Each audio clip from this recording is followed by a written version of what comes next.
Bienvenido o bienvenida.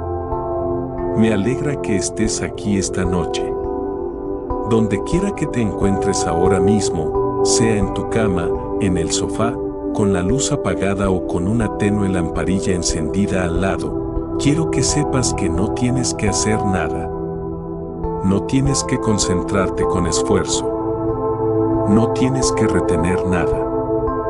Solo tienes que estar aquí, respirar y dejar que las palabras lleguen a ti, como llega el sonido de la lluvia cuando cae despacio sobre las hojas, sin que tengas que buscarlo, sin que tengas que hacer nada para recibirlo. Vamos a explorar algo esta noche. Algo que existe desde antes de que los humanos tuviéramos palabras para nombrarlo. Algo que está en los campos, en los bosques, en el fondo del mar, en el cielo, en las montañas y en los desiertos. Algo que está, quizás, incluso en el interior de tu propio cuerpo, aunque nunca te hayas detenido a pensarlo de esta forma. Vamos a hablar de un patrón.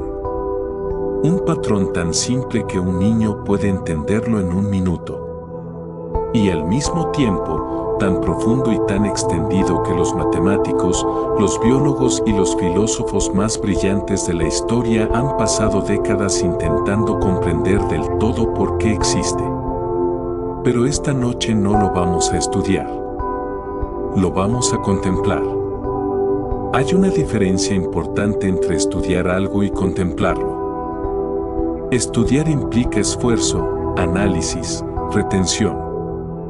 Implica querer llevarte algo, guardar algo, demostrar que lo has entendido. Contemplar implica simplemente mirar. Detenerse. Estar presente.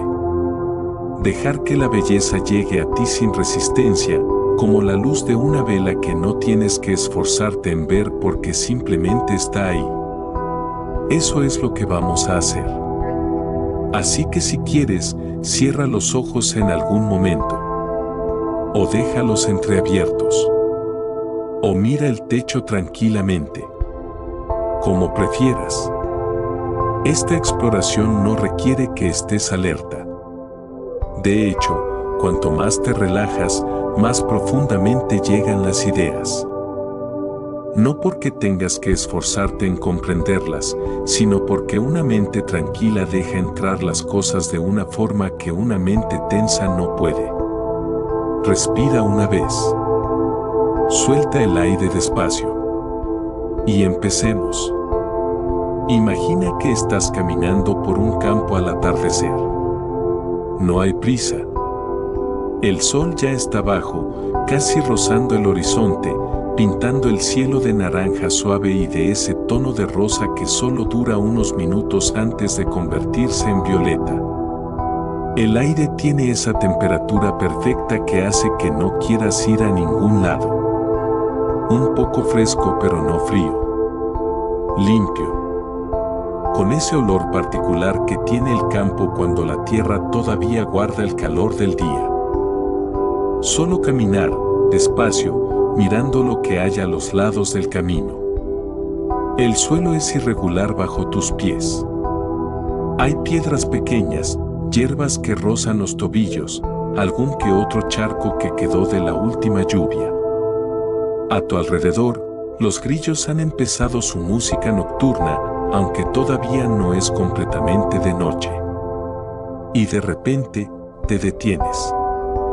Hay una flor silvestre junto al sendero. Una flor sencilla, de esas que crecen sin que nadie las plante, sin que nadie las riegue, sin que nadie las cuide. Solo la tierra, el sol y la lluvia. Y te fijas en sus pétalos.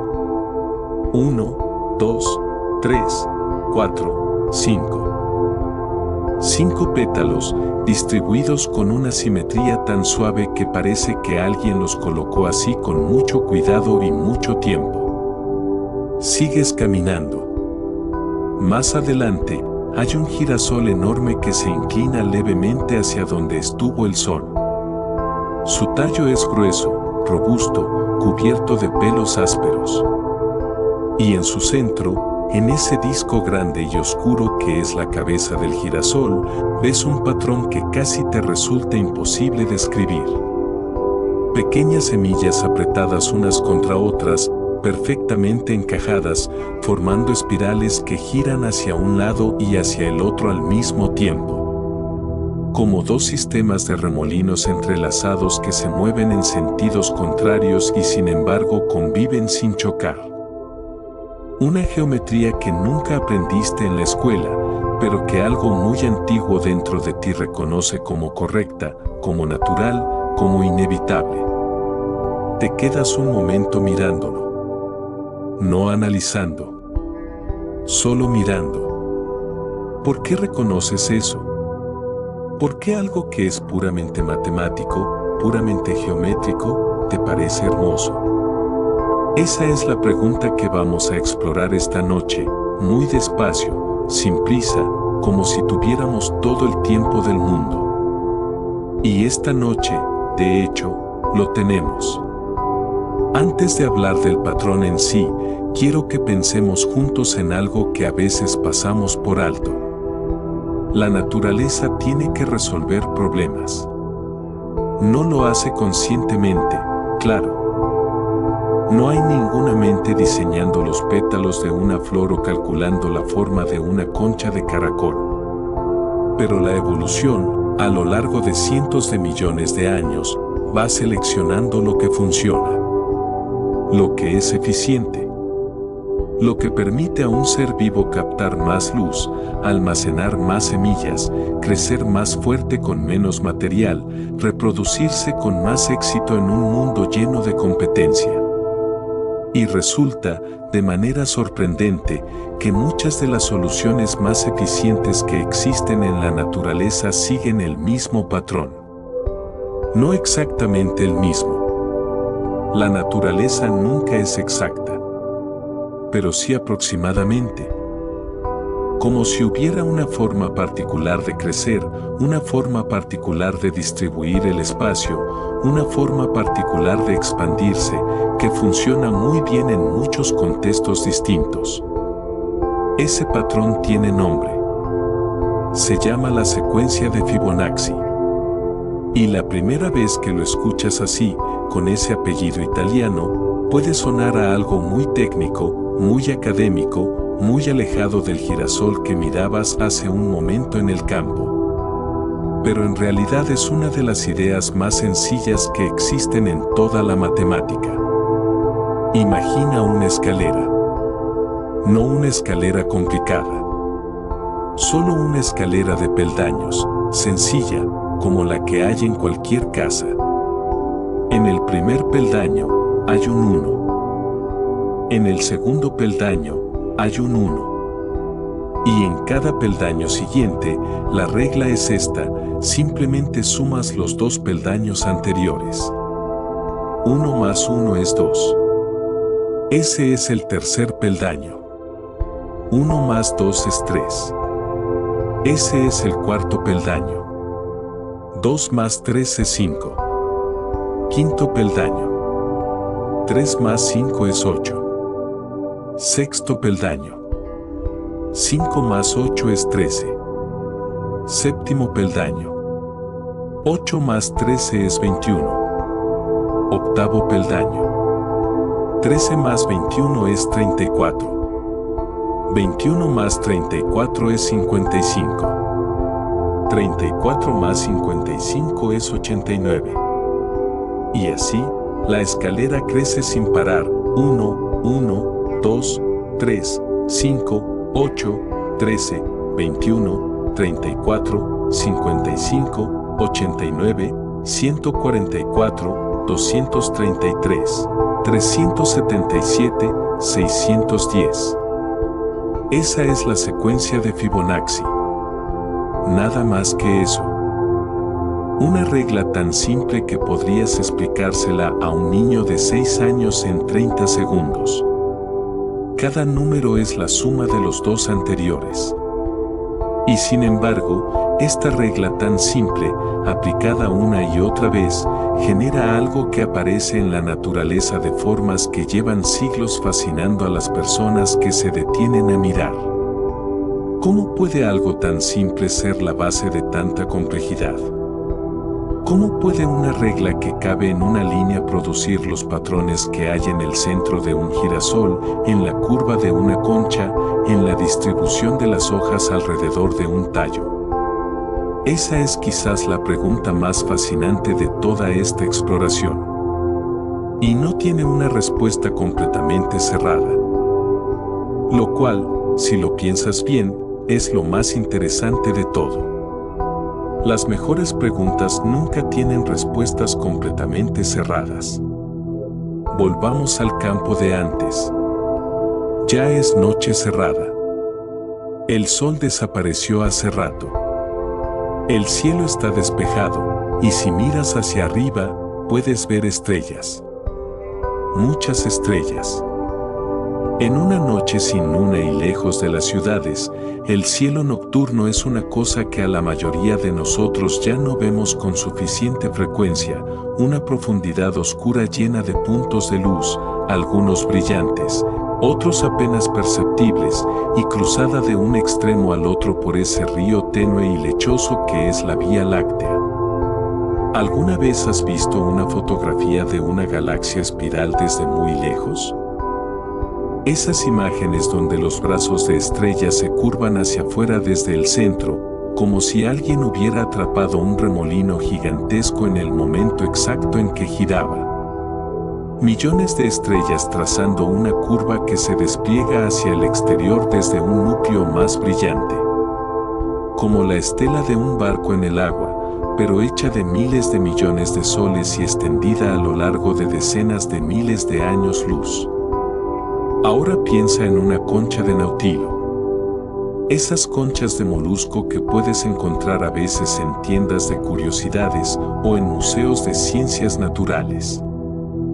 Cuando las cortas por la mitad y miras su interior, ves algo que parece diseñado, una espiral perfecta que empieza pequeña y apretada en el centro y va creciendo hacia afuera de forma progresiva y constante, cámara a cámara, cada nueva cámara un poco más grande que la anterior. Son dos cosas completamente distintas. Una galaxia y una concha marina. Millones de años luz de diferencia. Escalas incomparables. Una medida en parsecs y la otra en centímetros. Y sin embargo, la curva es casi la misma. Esto no es magia. No es misticismo. Es matemática. Las dos formas surgen de un principio similar, el crecimiento proporcional. Cuando algo crece de forma que cada nueva parte guarda la misma proporción con lo anterior, el resultado tiende a ser una espiral que se expande siempre de la misma manera. Y el tipo de espiral que más frecuentemente aparece en la naturaleza es lo que los matemáticos llaman la espiral logarítmica. Una curva que mantiene su forma al crecer, que se ve igual vista de cerca que vista de lejos, que no cambia de naturaleza sin importar cuánto se expanda. Los números de Fibonacci generan, al construirse geométricamente, una aproximación muy buena a esta espiral. Quiero que imagines algo durante un momento. Imagina que tienes un cuadrado pequeño. Un cuadrado de 1 centímetro de lado. Lo más simple posible.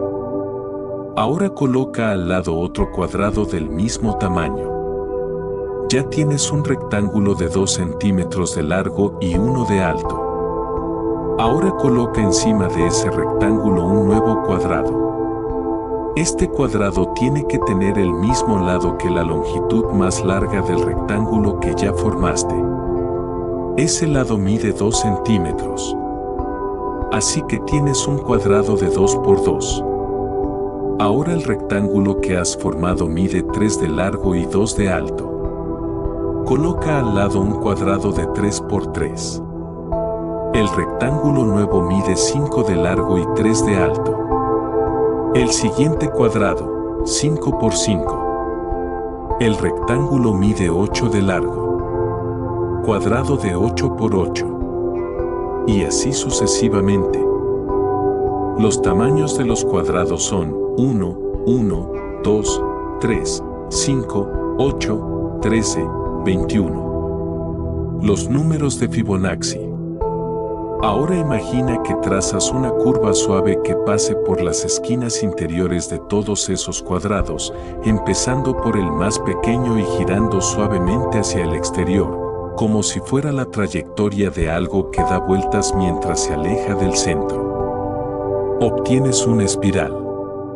Una espiral que se expande de forma suave, equilibrada y proporcional. Porque cada cuadrado tiene exactamente el tamaño correcto en relación con los anteriores, es la suma de los dos últimos. Y esa curva, esa forma particular de expandirse, es lo que aparece en la concha del nautilo, en el patrón de las semillas del girasol, en la distribución de las ramas de algunos árboles, en los cuernos enrollados del carnero, en la trayectoria de las tormentas vistas desde el espacio. Hay algo en esa forma que funciona especialmente bien en contextos muy distintos.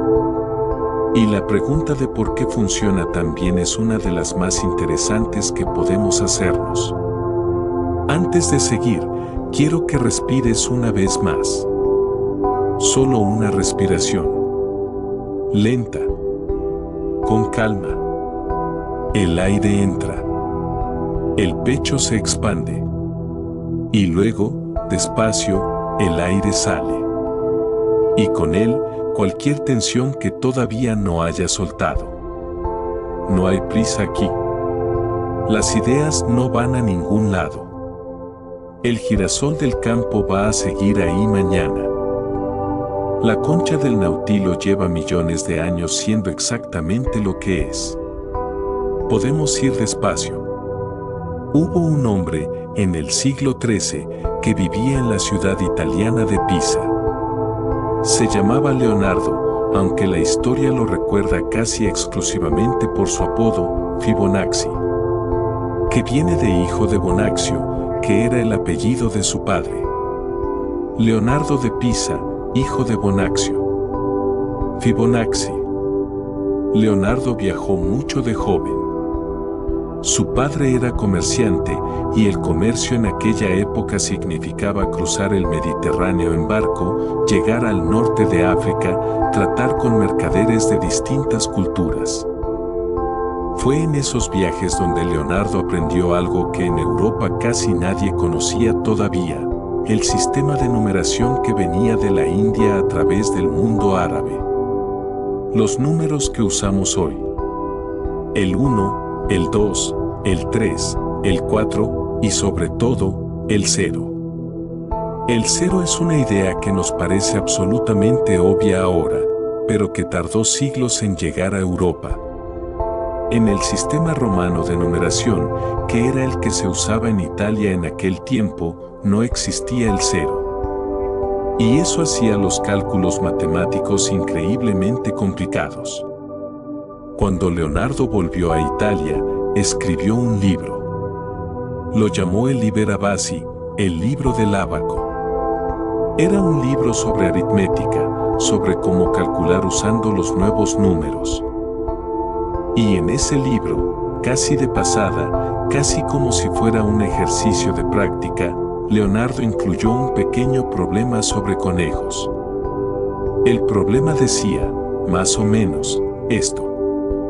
Supongamos que tienes una pareja de conejos recién nacidos. Los conejos tardan un mes en madurar. Después, cada mes producen exactamente una nueva pareja de conejos. Y los conejos nunca mueren. ¿Cuántas parejas de conejos tienes al final de cada mes? Al final del primer mes, una pareja. Todavía son pequeños. Al final del segundo mes, una pareja. Ahora son adultos, pero acaban de tener su primera camada. Al final del tercer mes, 2 parejas. Los originales y la primera camada. Al final del cuarto mes, 3 parejas. Los originales tuvieron otra camada y la primera camada ya es adulta. Al final del quinto mes, 5 parejas. Al final del sexto mes, 8 parejas. Y así, 1, 1, 2, 3, 5, 8, 13, 21, 34. Fibonacci no sabía que acababa de describir uno de los patrones más fundamentales de toda la naturaleza. Para él era solo un ejercicio de aritmética, un ejemplo para ilustrar cómo hacer cálculos con los nuevos números. Pero los números que generó ese pequeño problema de conejos llevan siglos apareciendo en lugares donde nadie los habría buscado. Eso tiene algo poético. El descubrimiento casual. La idea que llega de refilón, casi sin ser buscada, y que resulta ser mucho más importante de lo que parecía. Volvamos a los girasoles. Si alguna vez has tenido un girasol cerca y te has tomado el tiempo de mirarlo de verdad, con atención, sin prisa, es una experiencia que tiene algo de hipnótico. El centro de un girasol, esa parte oscura y densa que contiene las semillas, es uno de los patrones más perfectamente organizados que existe en la naturaleza. No en el sentido de que sea rígido o mecánico, sino en el sentido de que cada semilla ocupa exactamente el lugar que le corresponde para que quepan el máximo número de semillas en el espacio disponible. Las semillas no están colocadas en filas ordenadas como los azulejos de un baño. Están distribuidas en espirales, pero no en una espiral. En 2 sistemas de espirales simultáneos que giran en sentidos opuestos y se entrecruzan entre sí formando una red de rombos perfectamente encajados. Si sigues con los ojos las espirales que van, digamos, hacia la derecha, puedes contarlas. Y si luego sigues las que van hacia la izquierda, también. Y la cosa más curiosa es esta: si cuentas cuántas espirales van en un sentido y cuántas van en el otro sentido, casi siempre son 2 números consecutivos de la secuencia de Fibonacci. Un girasol pequeño puede tener 13 espirales en un sentido y 21 en el otro. Uno mediano, 21 y 34. Uno grande, 34 y 55. Los girasoles más grandes que se han medido tenían 89 y 144. 89 y 144. 2 números consecutivos de Fibonacci. Exactamente. Esto no es una coincidencia. Es el resultado inevitable de cómo crece el girasol. Cada nueva semilla emerge en la posición donde hay más espacio disponible respecto a las anteriores. Y ese lugar, calculado por la bioquímica de la planta sin ninguna conciencia, resulta estar siempre a aproximadamente 137.5 grados de la semilla anterior. Ese ángulo particular de 137.5 grados es lo que los matemáticos llaman el ángulo áureo. Y es el que produce la distribución más eficiente posible. ¿Por qué exactamente ese ángulo? Porque está relacionado con la proporción áurea, con pi, el número que la secuencia de Fibonacci aproxima cada vez más a medida que avanza. Y pi tiene la propiedad matemática de ser el número más difícil de aproximar mediante fracciones simples, lo que significa que el ángulo áureo garantiza que ninguna semilla quede directamente encima de otra anterior. Es una solución perfectamente elegante. Y surgió sin que nadie la diseñara. Hablemos un momento más de pi. Pi es, aproximadamente, 1.618. Pero para entender qué significa ese número, ayuda a verlo así. Toma un número de Fibonacci y divídelo entre el anterior. Por ejemplo, 89 dividido entre 55. El resultado es 1.618. Ahora toma el siguiente par, 144 dividido entre 89. El resultado es también 1.617. Y el siguiente, 233 dividido entre 144. Resultado, 1.618. Cuanto más avanzas en la secuencia, más exactamente se aproxima esa razón al número 1.6180339887. Ese número es pi, la proporción áurea, y tiene una propiedad matemática que lo hace completamente único. Si tomas un segmento de línea y lo divides de forma que la parte larga se relacione con la parte corta de la misma manera que la línea completa se relaciona con la parte larga, habrás dividido esa línea en la proporción áurea. Y el número que describes es pi. Dicho de otro modo, pi es el único número tal que pi al cuadrado es exactamente pi más 1. Una ecuación tan simple que cabe en una línea, pero que genera un número irracional que sus decimales continúan para siempre sin repetirse nunca. Los decimales no se repiten. No tienen patrón. Siguen para siempre. Como los decimales de pi, el número que describe los círculos. Hay algo poético en que los dos números más importantes de la geometría natural, pi y pi, sean ambos irracionales. Como si la naturaleza tuviera una preferencia por lo que no puede expresarse perfectamente. Aquí viene algo que me parece especialmente importante mencionar y que a veces se pasa por alto cuando se habla de la proporción áurea. La proporción áurea se exagera mucho. Si buscas en internet, encontrarás listas interminables de cosas donde supuestamente aparece pi, en la Mona Lisa, en el Partenón, en las pirámides de Giza, en el cuerpo humano, en la concha de cada caracol, en la espiral de cada galaxia. Algunas de esas afirmaciones están bien sustentadas. Otras son, si somos honestos, más producto del entusiasmo que de la medición rigurosa. Nuestro cerebro es extraordinariamente bueno buscando patrones. Tan bueno que a veces los encuentra donde hay solo una aproximación muy imperfecta o incluso donde no hay ninguno real. Es algo que los científicos llaman apofenia, la tendencia humana a percibir conexiones significativas donde puede que no las haya. Entonces, ¿dónde aparece pi de verdad? En la disposición de las hojas alrededor del tallo de muchas plantas, verificado con mediciones. En el número de espirales de girasoles y piñas, verificado con conteo cuidadoso. En las proporciones de ciertas conchas, especialmente el nautilo, verificado, aunque con matices. En algunas proporciones del cuerpo humano, como promedio estadístico con mucha variación individual, parcialmente verificado. En la Mona Lisa, en las pirámides, en todo lo que vemos porque queremos verlo, mucho más discutible. Esta honestidad no le quita belleza a la historia.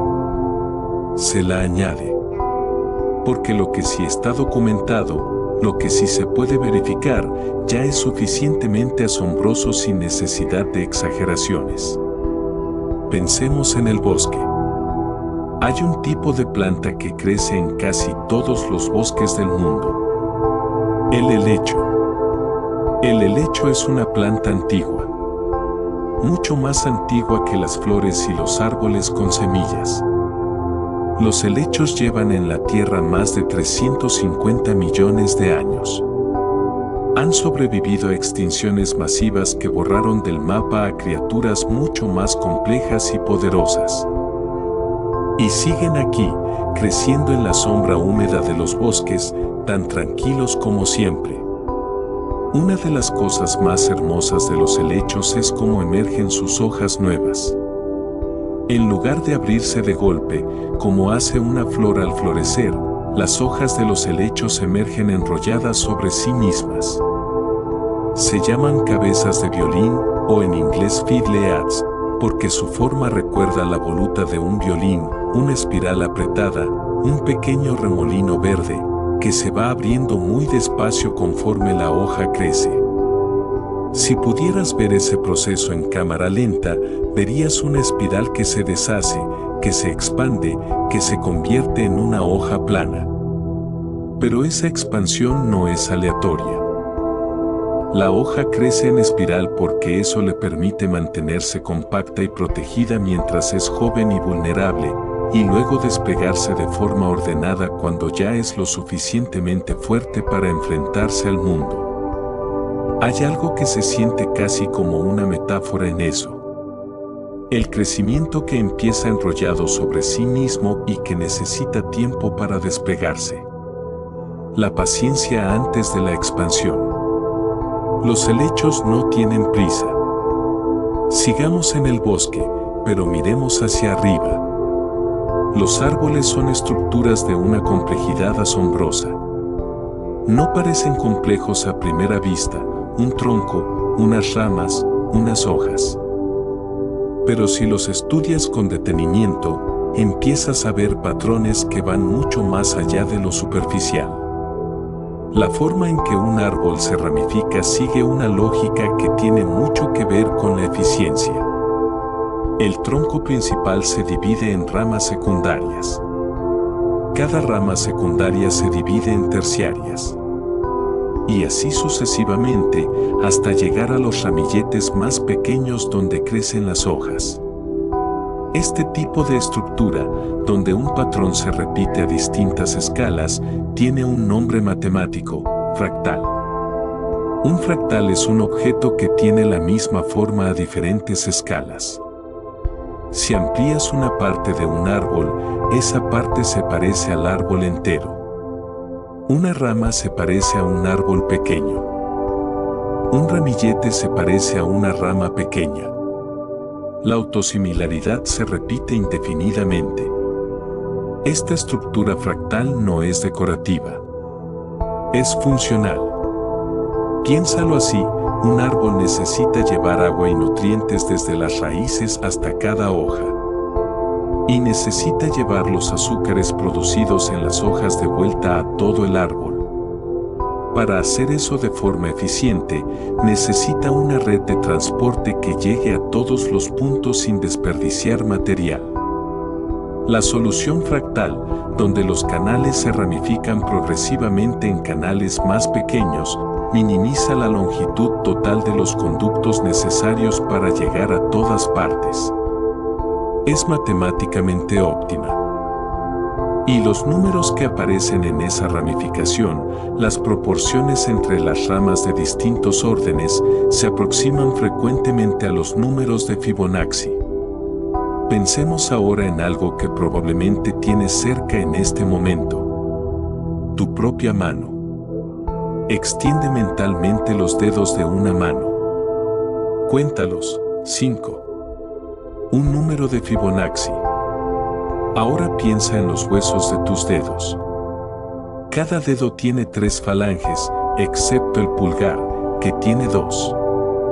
Los 3 segmentos de cada dedo tienen longitudes que, como tendencia estadística, aunque con mucha variación individual, se aproximan a la proporción áurea entre el más largo y el siguiente. No son exactas. Cada persona es diferente. Y como decíamos antes, hay que tener cuidado con exagerar estas afirmaciones. Pero hay algo real ahí. La forma en que el cuerpo humano crece sigue reglas de proporcionalidad que, en algunos casos, producen estructuras que se aproximan a las que encontramos en el mundo natural. Lo cual tiene sentido, si lo piensas. Somos parte de la naturaleza. No estamos separados de ella. Nuestros cuerpos se formaron siguiendo los mismos principios biológicos y físicos que forman las plantas y los animales. Los mismos procesos de división celular, los mismos gradientes de moléculas, las mismas restricciones físicas. No debería sorprendernos que compartamos algunos patrones con el resto de la vida en la Tierra. Permíteme hacer una pausa aquí. Si llevas un rato escuchando, es posible que notes que los párpados pesan un poco más, que la respiración se ha vuelto más lenta sin que lo hayas decidido conscientemente, que el cuerpo se ha asentado un poco más en lo que sea que lo sostiene. Eso está bien. Es exactamente lo que tiene que pasar. No tienes que seguir activamente cada idea. Puedes dejar que las palabras lleguen como llega la música, sin analizarla, sin querer retenerla, solo permitiendo que esté ahí. Respira. Pausa. El girasol no tiene prisa. El nautilo tarda años en construir su espiral. Los helechos llevan 350 millones de años siendo exactamente lo que son. Podemos tomárnoslo con calma. Hablemos ahora del mar. El océano cubre más del 70% de la superficie de la Tierra. Y en sus profundidades viven criaturas de una diversidad que todavía no hemos terminado de catalogar. Organismos que llevan millones de años evolucionando en condiciones de oscuridad, presión y temperatura que nos resultarían completamente inhóspitas. Muchos de ellos construyen conchas. Las conchas de los moluscos son estructuras de una elegancia matemática notable.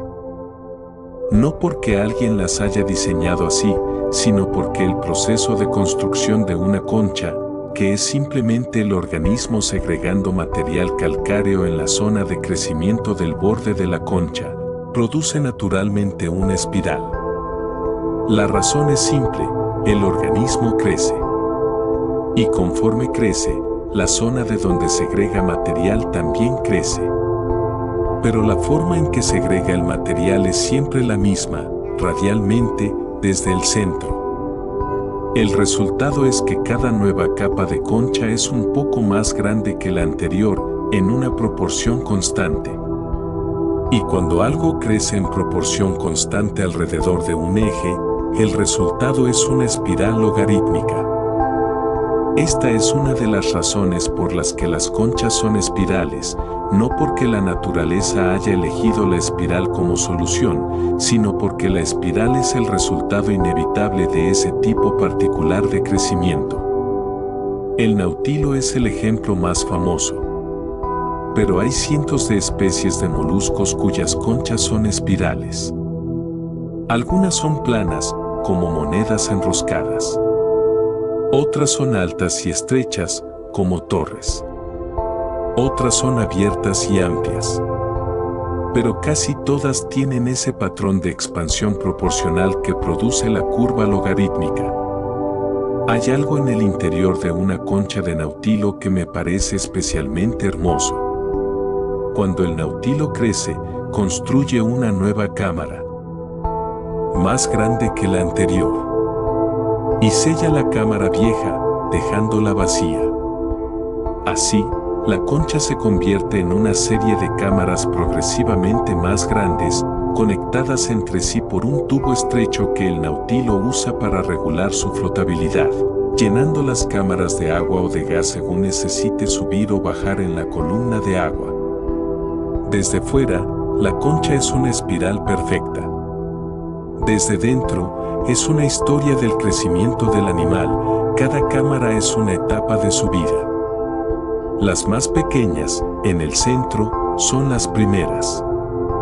Las más grandes, en el exterior, son las más recientes.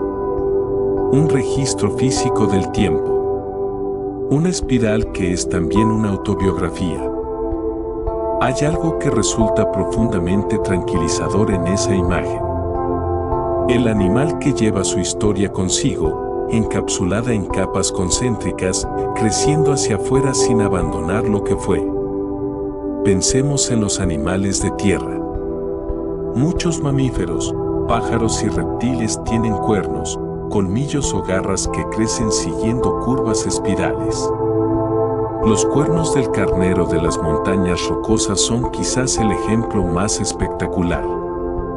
Esos cuernos enormes y curvados que los machos usan en sus combates rituales durante la temporada de apareamiento. Si los mides con cuidado, la curva que trazan se aproxima a una espiral logarítmica. ¿Por qué un cuerno espiral en lugar de uno recto? Hay varias razones posibles.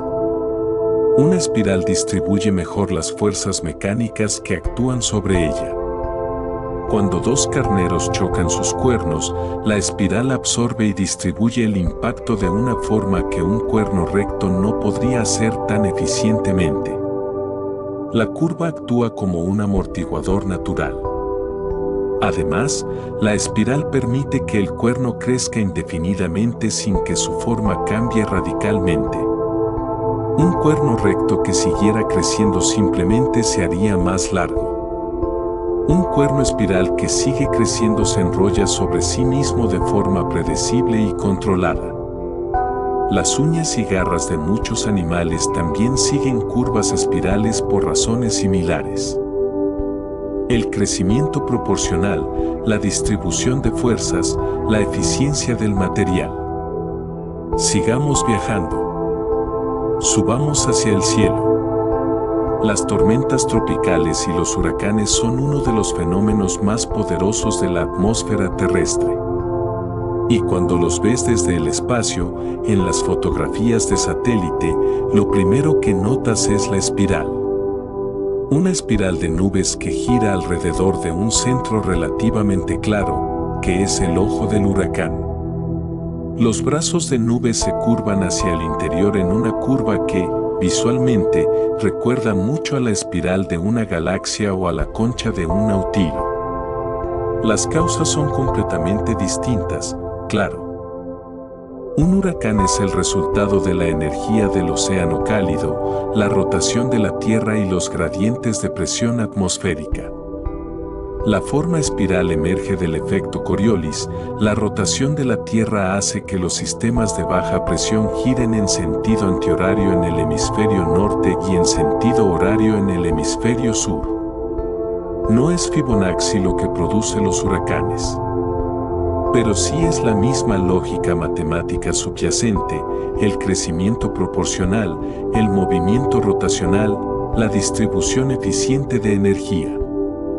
La espiral es, en un sentido muy profundo, la forma natural que toma el movimiento cuando se organiza alrededor de un centro. En el agua al vaciarse por un desagüe. En la trayectoria de las partículas en un acelerador. En el viento alrededor de un centro de baja presión.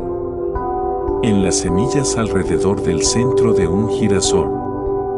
La espiral es la respuesta de la naturaleza a la pregunta, ¿cómo me muevo o crezco de forma eficiente alrededor de un punto?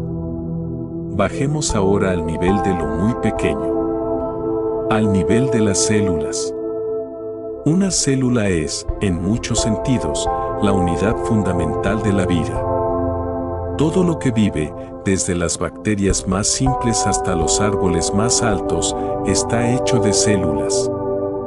O es una sola célula, en el caso de los organismos unicelulares, o es una colección de billones de ellas, en el caso de animales y plantas complejas. Cuando las células se dividen, el organismo crece. Y la forma en que se dividen, la secuencia en que lo hacen, la posición relativa de las células hijas, determina la forma del organismo.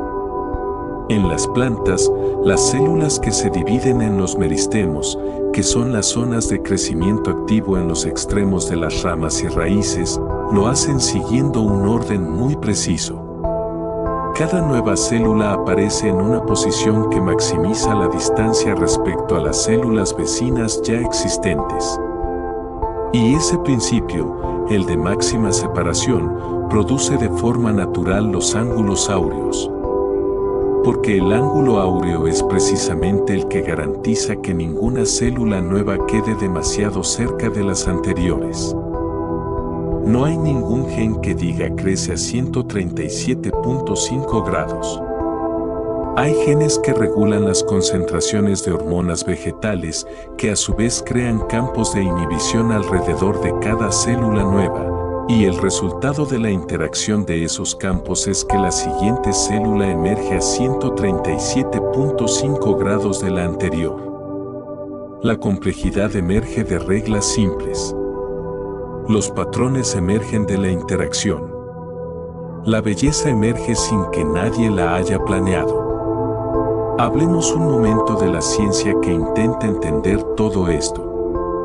Hay un campo de investigación que se llama biología del desarrollo o biología evolutiva del desarrollo, a veces abreviada como EVO-DEVO. Es el estudio de cómo los organismos se forman durante su crecimiento y cómo esas formas evolucionaron a lo largo del tiempo.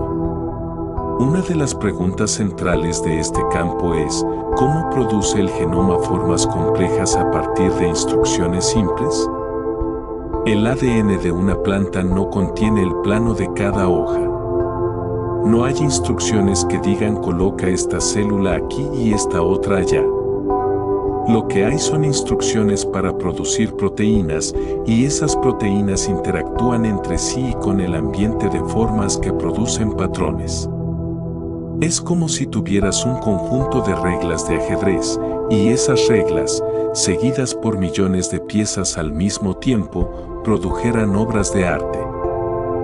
Los matemáticos Alan Turing, el mismo Turing que inventó los conceptos fundamentales de la computación moderna, propuso en los años 50 del siglo pasado una teoría sobre cómo los patrones biológicos pueden surgir de la interacción de sustancias químicas. La llamó teoría de la morfogénesis. La idea es relativamente simple. Si tienes dos sustancias químicas, una que activa el crecimiento y otra que lo inhibe, y esas dos sustancias se difunden por el tejido a velocidades diferentes, el resultado puede ser una gran variedad de patrones, rayas, manchas, espirales, puntos. Los patrones de las rayas del tigre, las manchas del leopardo, las manchas del pez payaso, podrían explicarse en parte por mecanismos de este tipo. Y los patrones de distribución de las hojas alrededor de un tallo también podrían tener una explicación similar. La auxina, que es una hormona vegetal, activa el crecimiento pero también inhibe su propia producción cerca de donde ya está presente. El resultado es un patrón de distribución en espiral. Turing murió en 1954, antes de que su teoría de la morfogénesis pudiera verificarse experimentalmente. Pero décadas después, los biólogos encontraron evidencia de mecanismos muy similares a los que él había propuesto funcionando en organismos reales. Fue la vindicación matemática de una intuición brillante. Y es un recordatorio de que las matemáticas, a veces, se adelantan a la biología. Que el lenguaje de los números puede describir patrones antes de que los microscopios sean suficientemente potentes para verlos. Volvamos a la naturaleza directamente. A algo que todos hemos visto. Las flores. Las flores son la estructura reproductora de las plantas con flores, que son el grupo más diverso y exitoso de plantas en la Tierra actual. Hay más de 300.000 especies de plantas con flores. Y aunque la variedad de formas, colores y tamaños es casi infinita, hay un patrón que se repite con una frecuencia notable: el número de pétalos.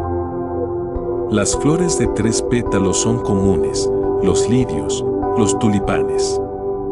Las de 5 pétalos, las rosas silvestres, las fresas, las violetas. Las de 8 pétalos, algunas anémonas. Las de 13 pétalos, algunas asteráceas. 3, 5, 8, 13. Números de Fibonacci. ¿Es siempre así? No. Hay flores con 4 pétalos, como las crucíferas. Con 6, como muchas liliáceas. Con muchos más, difíciles de contar. Pero la frecuencia de los números de Fibonacci entre los pétalos de las flores es estadísticamente significativa. No es solo una coincidencia. Hay algo en cómo se forman los pétalos durante el desarrollo de la flor que favorece estos números. La razón, de nuevo, tiene que ver con los meristemos florales y con cómo se organizan los primordios de los pétalos.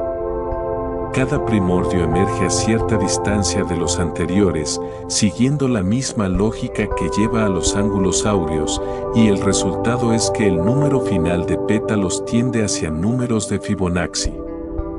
Hay algo satisfactorio en saber que la belleza de una flor no es arbitraria.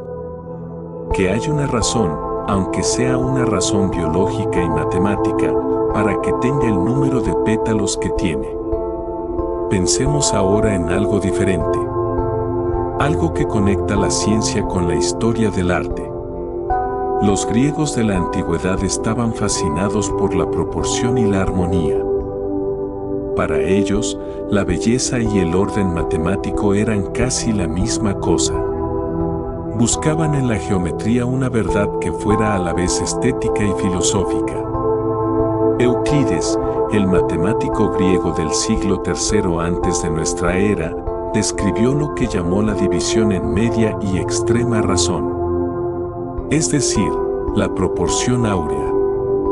Aunque él la veía como un concepto puramente geométrico, sin ninguna conexión especial con la naturaleza o el arte. Siglos después, durante el Renacimiento italiano, un matemático llamado Luca Pacioli publicó un libro titulado De Divina Proportione. El libro trataba sobre la proporción áurea y su aplicación a la arquitectura, el arte y la tipografía. Y las ilustraciones del libro fueron realizadas por alguien cuyo nombre reconocerás, Leonardo da Vinci. Da Vinci era una persona de curiosidad extraordinaria y sin límites claros.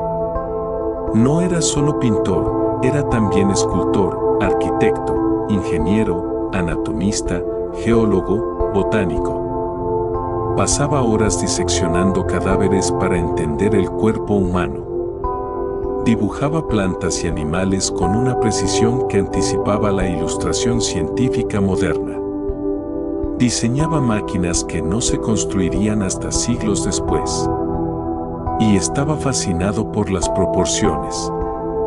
Por la forma en que ciertas relaciones numéricas aparecían una y otra vez en la naturaleza y en las formas que le parecían más bellas.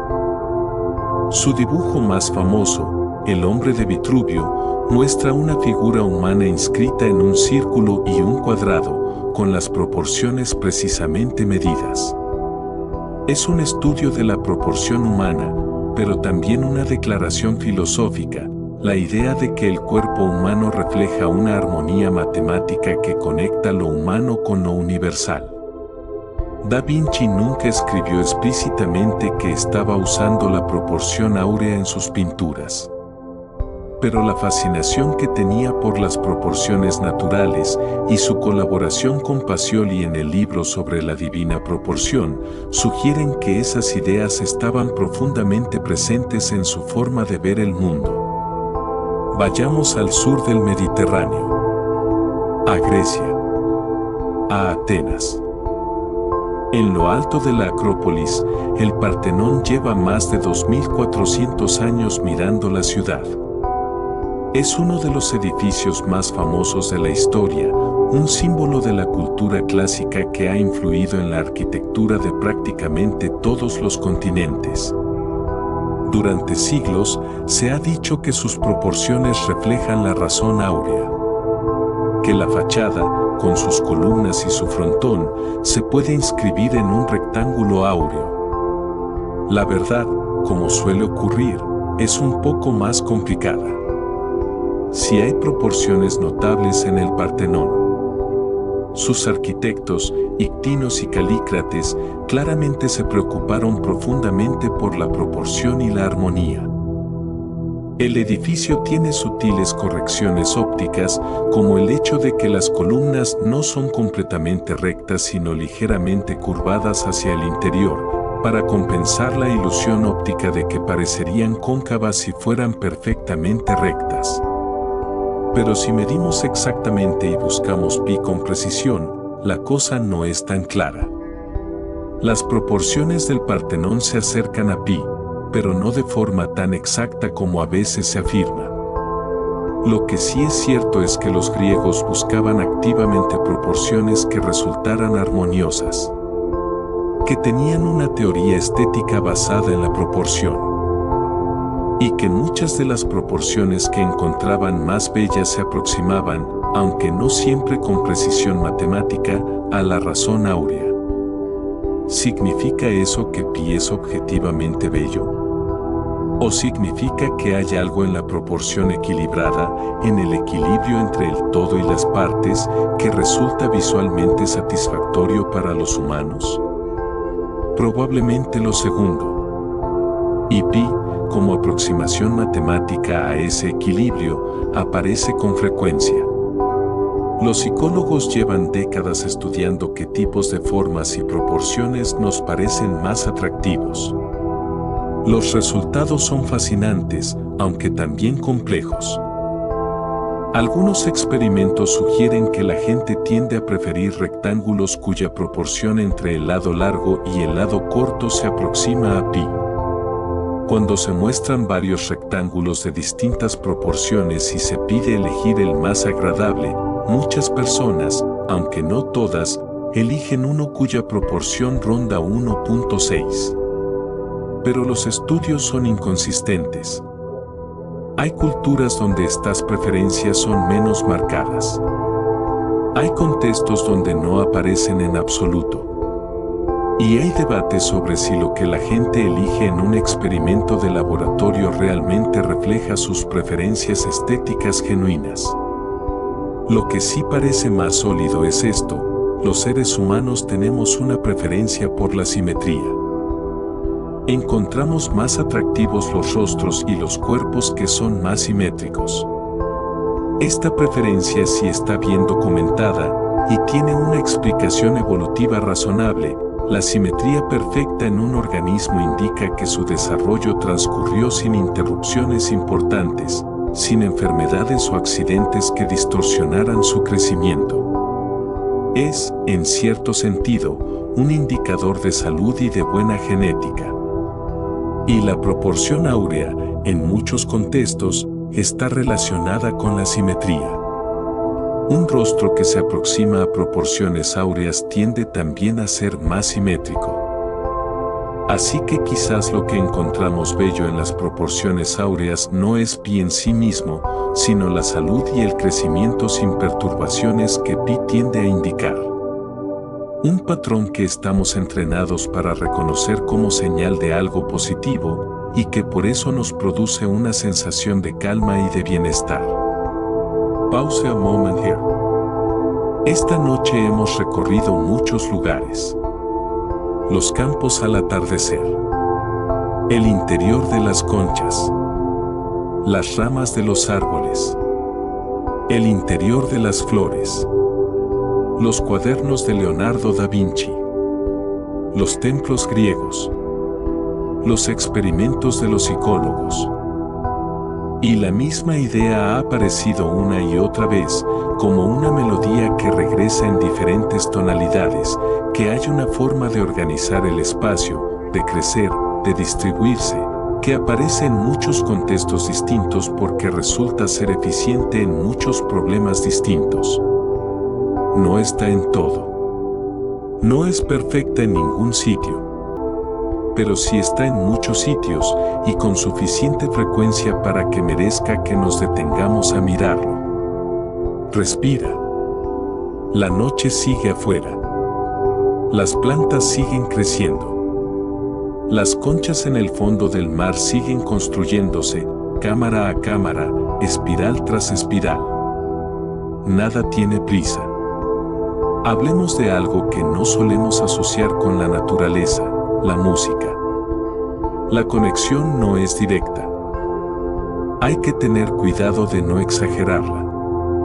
Pero hay algo ahí que vale la pena explorar despacio. La escala musical occidental, la que usamos en la mayoría de la música que escuchamos, tiene 12 semitonos en cada octava. Una octava, en términos de frecuencia, es la relación 2-1. Si una nota tiene una frecuencia de 440 Hz, que es el estándar de los pianos, la nota una octava por encima tiene 880 Hz. Dentro de esa octava, los 12 semitonos producen una serie de relaciones de frecuencia. Y las que históricamente han parecido más consonantes, más armoniosas al oído humano, son aquellas donde las frecuencias tienen relaciones simples entre sí. La quinta perfecta, por ejemplo, tiene una relación de 3-2. La cuarta perfecta, de 4-3. Estas relaciones simples producen ondas sonoras que se sincronizan de formas que el oído percibe como agradables. Ahora bien, los números de Fibonacci aparecen en la escala. Hay 8 notas en la escala diatónica: Do, Re, Mi, Fa, Sol, La, Si, Do. Hay 13 semitonos en una octava. La escala pentatónica tiene 5 notas. Un acorde tríada ocupa la primera, tercera y quinta nota de la escala.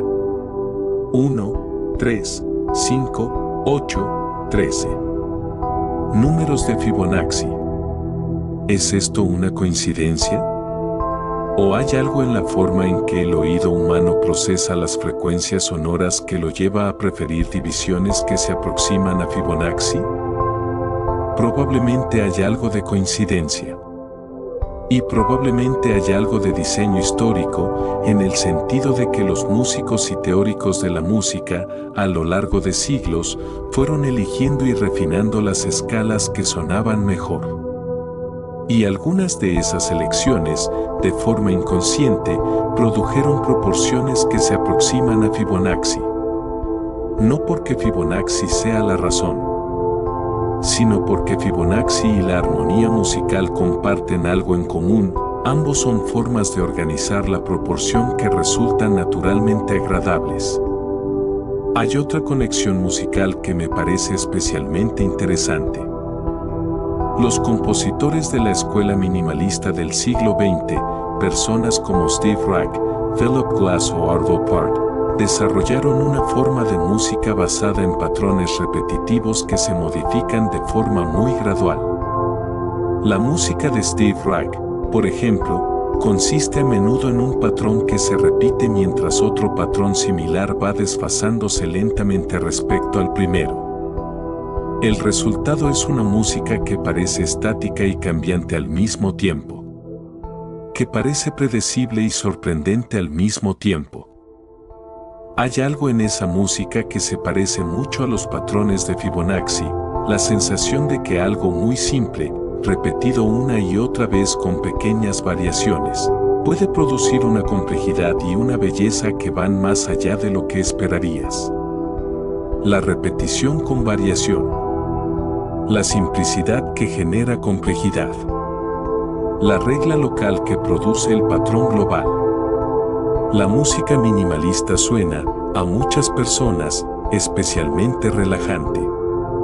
Y quizás eso tenga que ver con que nuestro cerebro puede anticipar el patrón lo suficiente como para no necesitar esforzarse para seguirlo, pero las pequeñas variaciones lo mantienen interesado. Ni demasiado predecible ni demasiado caótico. Ese equilibrio, ese punto entre el orden y el caos, es donde la mente descansa mejor. Volvamos a la naturaleza, pero a la naturaleza invisible. Al mundo de lo que no se ve. El suelo de un bosque está lleno de vida que nunca veremos con nuestros ojos. Hongos microscópicos. Bacterias por miles de millones. Y también, si el suelo es saludable, una red de micelio. El micelio es la parte del hongo que está bajo tierra. Lo que vemos en la superficie, las setas, son solo los órganos reproductores. La parte principal del hongo es una red de filamentos finísimos, las hifas, que se extienden por el suelo en todas las direcciones buscando alimento. Y esa red, si pudieras verla, se ramifica de una forma fractal. cada filamento se divide en filamentos más pequeños, que se dividen en filamentos todavía más pequeños, cubriendo el máximo volumen de suelo con la mínima cantidad de material. Es la misma lógica que los vasos sanguíneos, que los pulmones, que las raíces de los árboles, que los ríos y sus afluentes. Pero hay algo más fascinante en el micelio, no es solo una red de transporte para el hongo. Es también una red de comunicación entre las plantas. Las plantas del bosque se conectan entre sí a través del micelio. Los nutrientes, y posiblemente algunas señales químicas, viajan de un árbol a otro a través de esa red subterránea. Un árbol grande y establecido puede enviar azúcares a un árbol pequeño que está en la sombra y no puede producir suficiente alimento por fotosíntesis. Lo llaman la World Wide Web, la red de la madera. Internet antes de que existiera Internet. Una red de comunicación distribuida, sin centro, sin control centralizado, pero perfectamente funcional. Y su estructura es fractal. Sus nodos son eficientes. Su topología se optimiza sola. Como un patrón de Fibonacci que se forma sin que nadie lo planifique. Pensemos ahora en el agua. El agua es, posiblemente, la sustancia más peculiar que existe en la naturaleza. Sus propiedades son tan anómalas que sin ellas, la vida tal como la conocemos no sería posible. Cuando el agua se congela, forma cristales. Y los cristales de agua tienen siempre simetría hexagonal. Los copos de nieve, que son agregados de cristales de hielo, tienen todos 6 brazos. Nunca 5. Nunca 7. Siempre 6. ¿Por qué 6? Porque la molécula de agua, cuando se organiza en un cristal, forma naturalmente redes hexagonales. La geometría de los enlaces entre los átomos de oxígeno e hidrógeno favorece los ángulos de 60 grados, que producen hexágonos. Un hexágono divide perfectamente el espacio plano sin dejar huecos. Si teselas un plano con hexágonos, cubres toda la superficie sin desperdicio y con el perímetro total mínimo posible. Es la solución óptima al problema de cubrir una superficie con formas iguales. Las abejas lo descubrieron hace millones de años.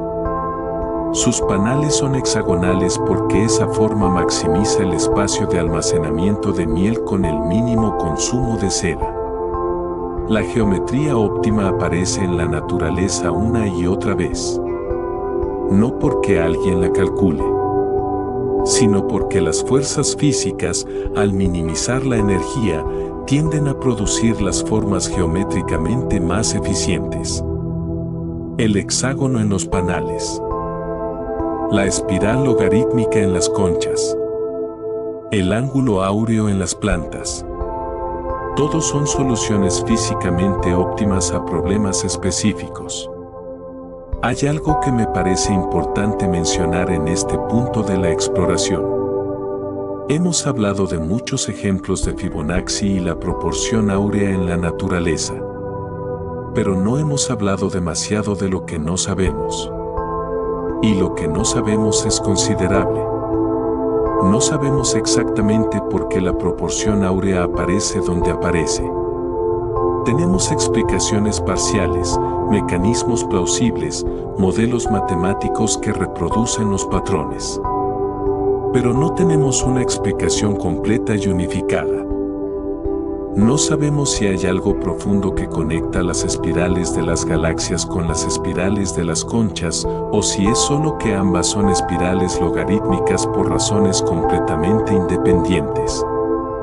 No sabemos si nuestra percepción de belleza ante las proporciones áureas es algo universal o algo culturalmente específico. No sabemos si Fibonacci es solo una de muchas posibles formas de organizar el crecimiento que la evolución podría haber tomado, y simplemente resultó ser la que tomó, o si hay algo especial en ella que la hace inevitable. Estas son preguntas abiertas. Buenas preguntas en el sentido de que no se pueden responder fácilmente, de que cada vez que investigas un poco más aparecen más capas de complejidad. Y hay algo muy cómodo en eso, si lo piensas. El universo no se va a quedar sin misterios pronto. Hay suficiente para explorar durante mucho más tiempo del que cualquiera de nosotros va a vivir. No tenemos que apurarnos. Sigamos viajando, esta vez hacia el espacio. Más allá de la atmósfera, más allá de la luna, más allá de los planetas del sistema solar, hay otras estrellas. Cientos de miles de millones de ellas solo en nuestra galaxia.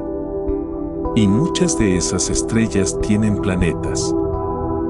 En los últimos 30 años, los astrónomos han descubierto miles de planetas alrededor de otras estrellas.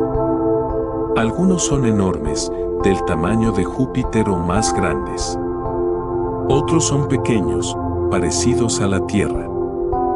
Algunos orbitan muy cerca de su estrella, dando una vuelta completa en pocos días. Otros orbitan muy lejos, tardando años o siglos. Y en algunos sistemas planetarios, la relación entre los periodos orbitales de los planetas sigue razones que se aproximan a números simples. Eso se llama resonancia orbital. Júpiter y Saturno, por ejemplo, tienen una relación orbital cercana a 5,2. Por cada 2 órbitas de Saturno, Júpiter da casi 5 vueltas.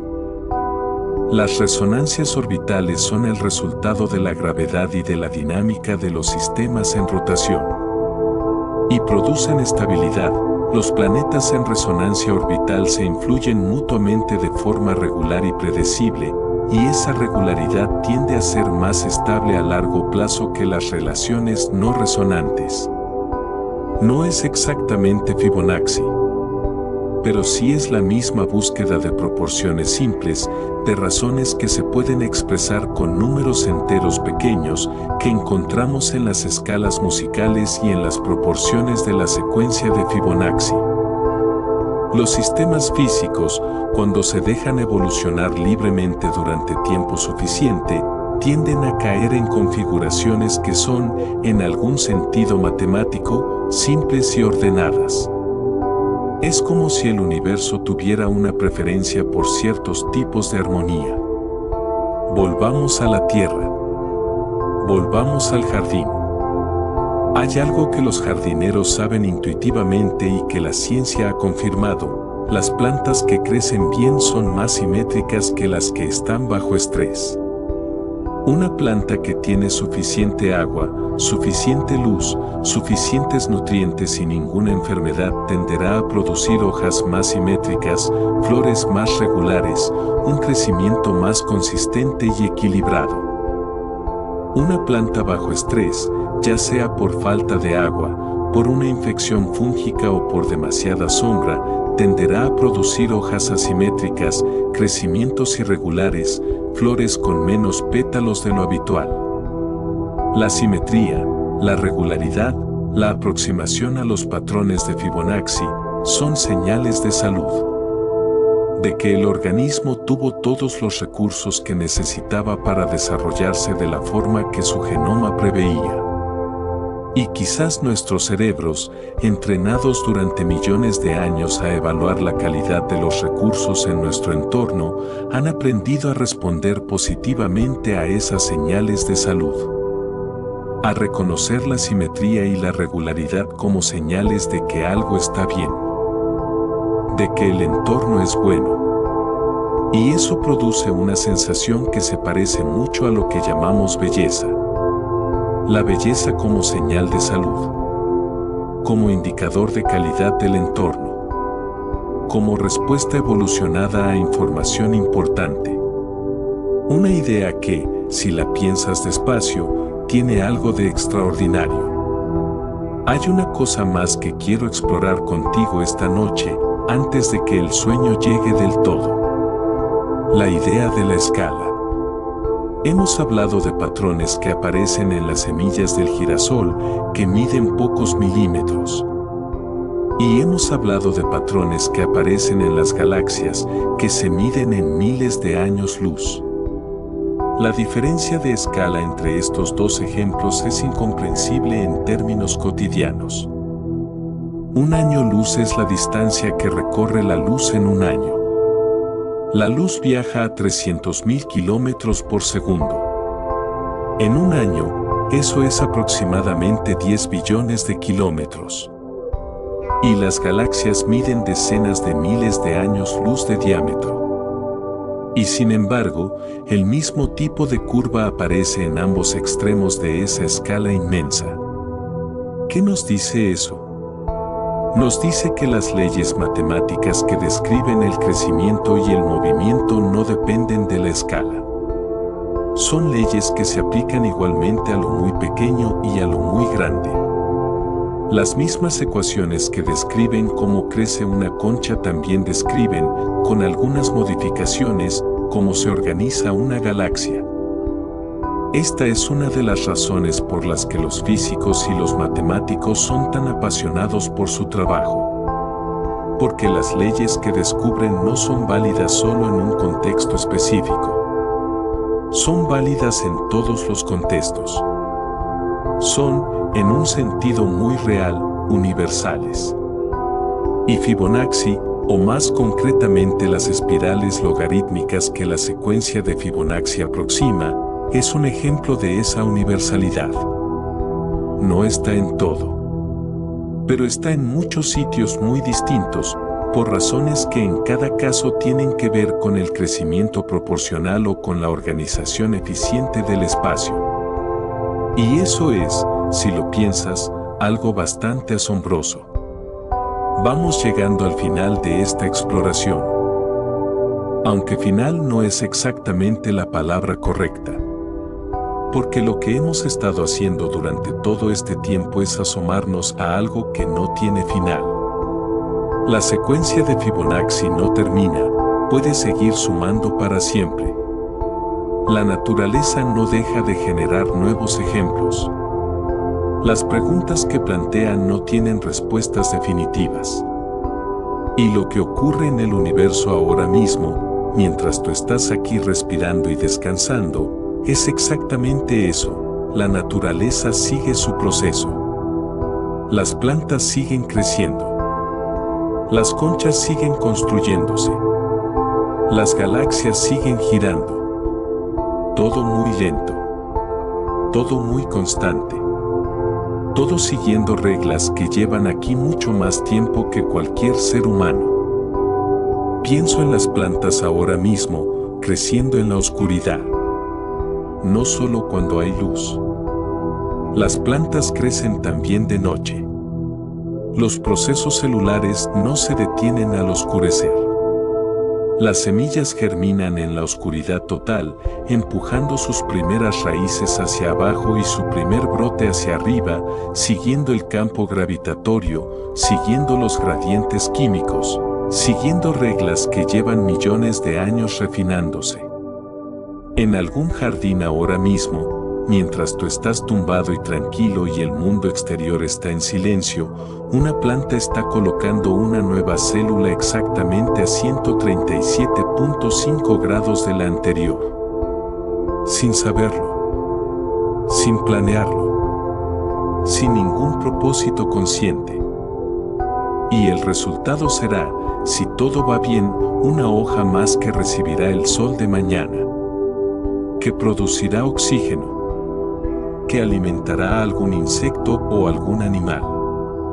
Que contribuirá, con su pequeña presencia, al tejido continuo de la vida. Hay algo en eso que me resulta profundamente tranquilizador.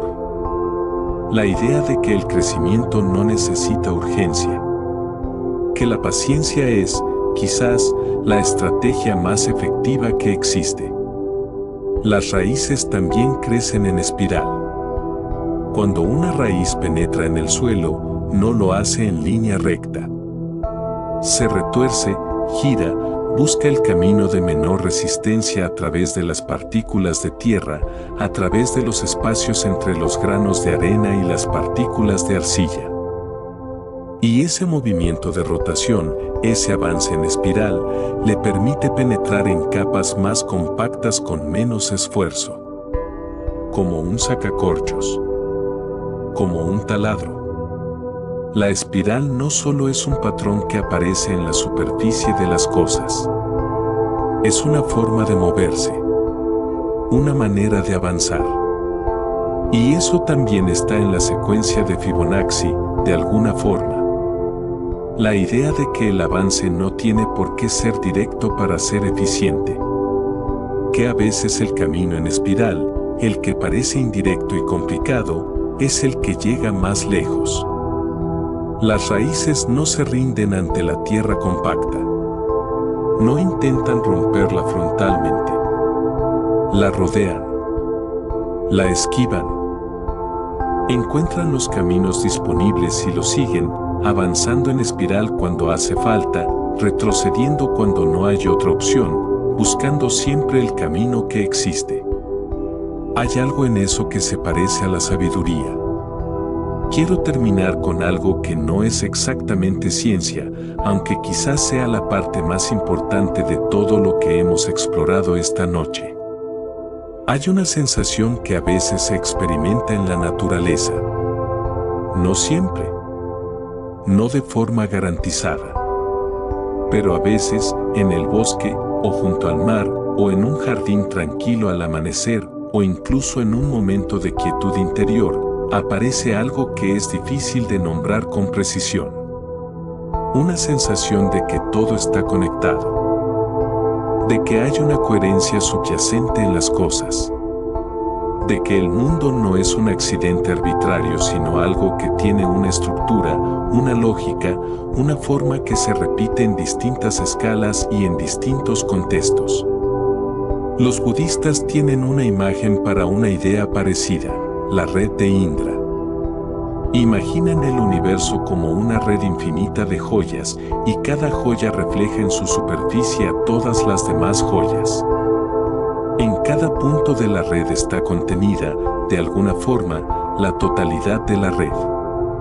Es una metáfora, claro. Pero la secuencia de Fibonacci, en cierto sentido, se parece a algo así.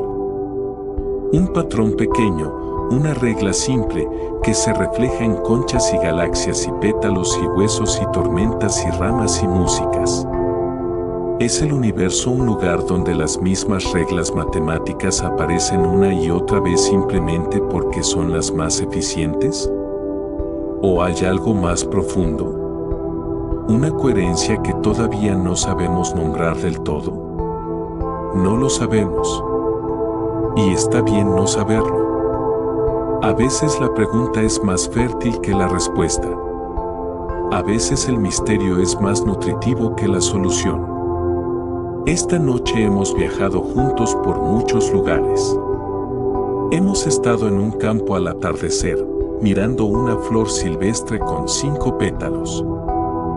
Hemos contado las espirales de un girasol y encontrado números que no habíamos esperado. Hemos bajado al fondo del mar, donde el nautilo construye su espiral en silencio, cámara a cámara, guardando la historia de su propio crecimiento.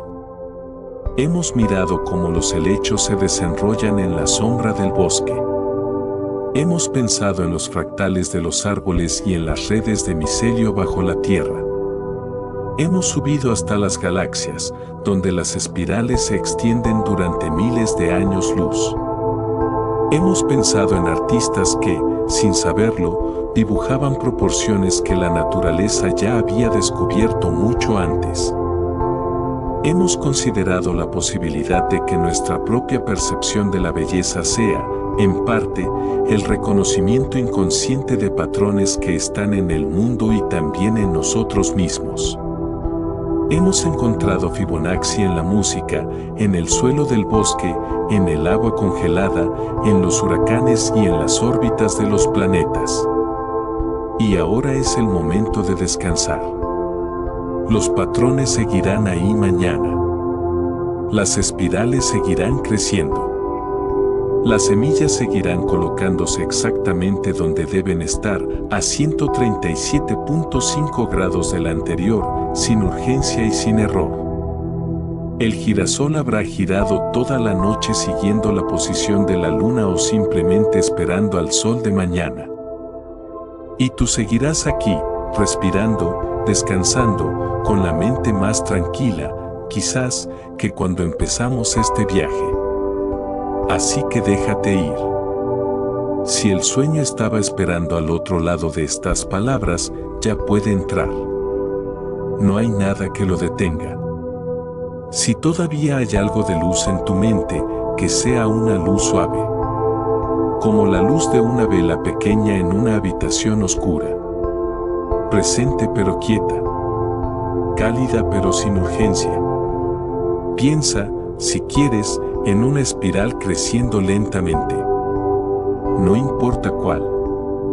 Una concha en el fondo del mar, donde la luz apenas llega y el tiempo se mueve de otra manera. Un helecho desenrollándose en la penumbra húmeda del bosque, tomándose horas para lo que parece un movimiento simple. Una galaxia girando tan despacio que ningún ser vivo podría percibir su movimiento, y sin embargo girando, siempre girando, desde hace miles de millones de años. Todo crece. Todo gira. Todo sigue la misma regla simple, aplicada una y otra vez, produciendo formas que ningún diseñador habría imaginado pero que parecen inevitables cuando las ves. Como lo que ha pasado esta noche. Una idea simple. 2 números. Suma los anteriores. Y el resultado, despegado despacio, en todas las escalas posibles, es el mundo entero. Que descanses bien. Los patrones seguirán ahí cuando despiertes. El girasol seguirá con sus espirales. La concha seguirá con su curva. Las plantas seguirán colocando cada célula exactamente donde debe estar. El universo no necesita que estés despierto para seguir despegándose. Y mañana, si quieres, puedes salir al jardín, o al parque, o a donde haya una planta o una flor, y mirarla de otra manera. Con los ojos de alguien que sabe que hay una regla simple detrás de esa belleza. Y que esa regla, en cierto sentido, también está en ti. Buenas noches. Que el sueño llegue despacio, como las espirales.